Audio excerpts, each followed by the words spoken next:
நான் நேரடியாக விஷயத்துக்கு வந்துடுறேன். ரீசெண்ட் டேஸாக இந்த அத்லீட்ஸு அப்புறம் வந்து பார்த்திங்கன்னா ஃபிட்னஸ் இண்டஸ்ட்ரியில் இருக்கவங்க இவங்களில் சில பேர் வந்து பார்த்திங்கன்னா ஒர்க் அவுட் பண்ணிகிட்டு இருக்கும்போது இல்லை அவங்களோட ஆக்டிவிட்டி பண்ணிகிட்டு இருக்கும்போதே வந்து பார்த்திங்கன்னா கொலாப்ஸ் ஆகி இறந்தே போகிறது இந்த மாதிரி விஷயங்கள்லாம் நடந்துட்டுருக்கு. இதுக்கு நிறைய பேர் நிறைய ரீசன்ஸ் சொல்கிறாங்க. சில பேர் வந்து பார்த்திங்கன்னா அந்த கோவிட் இன்ஜெக்ஷன் அப்படின்லாம் சொல்கிறாங்க. பட் அதை பற்றி நமக்கு சரியாக தெரியாத விஷயத்தை பற்றி பேசுகிறது மிகப்பெரிய தவறு. நான் இந்த விஷயத்தில் என்ன சொல்ல விரும்புகிறேன் அப்படின்னா, ஒரு காமன் மேனாக தான் சொல்கிறேன். நான் ஒரு மெடிக்கல் ப்ரொஃபஷனல்லாம் கிடையாது. ஒரு காமன் மேனாக ஒரு காமன் அண்டர்ஸ்டாண்டிங்கில் என்ன சொல்ல விரும்புகிறேன் அப்படின்னா, நீங்கள் ஃபிட்டாக இருக்கிறதுனாலேயே நீங்கள் வந்து பார்த்தீங்கன்னா ஹெல்த்தியாக இருக்கீங்க அப்படின்னு அர்த்தம் கிடையாது. ஃபிட்டாக இருக்கிறதுக்கும் ஹெல்த்தியாக இருக்கிறதுக்கும் வித்தியாசம் இருக்குது.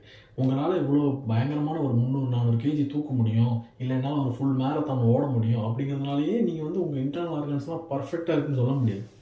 ஏன்னா இது வந்து இந்த பாடிங்கிறது வந்து பார்த்திங்கன்னா ஒரு ஒரு ஒரு என்ன சொல்கிறது, ஒரு பவர் பிளான்ட் மாதிரி. இது வந்து நிறைய ப்ராசஸ் நடந்து தான் அந்த எனர்ஜி வெளியவே வருது, அந்த பவர் வெளியே ப்ரொடியூஸ் ஆகுது. இந்த நிறைய ப்ராசஸில் எத்தனையோ ஸ்பேர் பார்ட்ஸ் இருக்குது. அதில் ஏதோ ஒரு மிஸ்டேக் கூட எங்கேயாவது ஒரு இடத்துல இருக்கலாம். அதை சரி பண்ணக்கூடிய லெவலில் கூட இருக்கலாம், அதை ஐடென்டிஃபை பண்ண.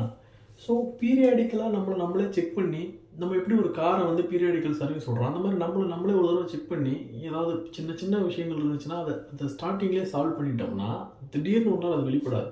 நான் நல்லா இருக்கேன், நான் ஸ்ட்ராங்காக இருக்கேன், நான் ஏன் செக்கப் போகணும், செக்கப் போனால் இல்லாதவங்க இருக்குன்னு சொல்லிடுவாங்க. அப்படிலாம் யாரும் சொல்ல மாட்டாங்க ஜி. இருந்துச்சுன்னா இருந்துன்னு சொல்லுவாங்க. நீங்கள் சொல்கிற மாதிரி எங்கேயாவது நடக்கலாம் 1-2, பட் எல்லாரையும் அந்த மாதிரி குறை சொல்ல முடியாது. ஸோ பீரியாடிக்கலாக ஒரு ஹெல்த் செக்கப் அது ஒரு இன்வெஸ்ட்மெண்ட்டுன்னு நினச்சிக்கோங்க. உங்களுக்கு நீங்கள் பண்ணுற இன்வெஸ்ட்மெண்ட்டு, சரிங்களா? ஸோ ஃபிட்டாக இருக்கேன் அப்படின்னு தயவு செய்து ஒரு அசாட்டுத்தனமான தைரியத்தில் இல்லாமல் உள்ளே இருக்கிற ஆர்கான்ஸையும் செக் பண்ணி நம்மளுடைய லிமிட் என்னங்கிறதையும் நம்ம தெரிஞ்சுக்கிட்டு, ஏன்னா அது ஒரு பிரச்சனை இருக்குது, புஷிங் பியாண்ட் த லிமிட்ஸ்.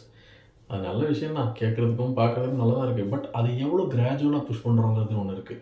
ரொம்ப ஷார்ட் பீரியடில் நான் எலைட் ஆகணும், ஷார்ட் பீரியடில் ப்ரோ ஆகணும் அப்படின்லாம் வந்து பார்த்திங்கன்னா நிறைய பேர் இந்த 10 வரைக்கும் இந்த இன்ஃப்ளூன்சருங்கள் இன்ஃப்ளூன்சர்ஸ் வேறு. நான் 2 மாதத்தில் 6 பேக் வைக்கிறேன், 3 மாதத்தில் 6 பேக். மொத்தம்லாம் ஆல்ரெடி 6 பேக் இருக்குது அவனுக்கு. கொஞ்சம் மேலே ஃபேட்டை போட்டு வந்துட்டு பாருங்க, நான் ரொம்ப பெரிய தொப்பை வச்சுருக்கேன், ஒரு 1 மந்த்தில் நான் எப்படி 6 பேக் கொண்டு வர பாருங்க, நான் அதை ஷர்ட் பண்ணாமல் வந்துருச்சு 6 பேக்கு. இதை பார்த்துட்டு நம்மளை மாதிரி காமன் பீப்புள் என்ன பண்ணுவோம்னா போயிட்டு பொங்குன்னு அடிச்சுட்டு இருப்போம். லிமிட்டுக்கு மேலே புஷ் பண்ணி இந்த மாதிரி ஏதாவது ஒரு இதில் எழுதிட்டு போயிடுவான், அவன் சம்பாரிச்சிட்டு போயிடுவான். ஜி, நம்ம மட்டும் கிடையாது, நம்மங்கிறது நம்ம ஃபேமிலி எல்லாம் சேர்ந்தது தான். நம்ம சந்தோஷத்துக்கு இன்றைக்கி ஒன்று செஞ்சுட்டு போயிடுவோம். ஏதாவது ஒன்று ஆயிடுச்சுன்னா கஷ்டப்பட போகிறது யார்? நீங்கள் போயிட்டு சேர்ந்துருவீங்க, ஃபேமிலி என்ன பண்ணும்? ஸோ கொஞ்சம் ரெஸ்பான்சிபிலிட்டியை நம்ம எடுத்துக்கணும். இதை வந்து நானும் ஒரு அத்லீட் தான், அந்த விதத்தில் தான் நானும் சொல்கிறேன். நம்மளோட லிமிட் என்னன்னு தெரிஞ்சு அதுக்குள்ளே ட்ராவல் பண்ணி நம்மளை சுற்றி இருக்கவங்களையும் சந்தோஷமாக வச்சுப்போம். ஃபிட்டாக இருங்க, ஹெல்த்தியாகவும் இருங்க.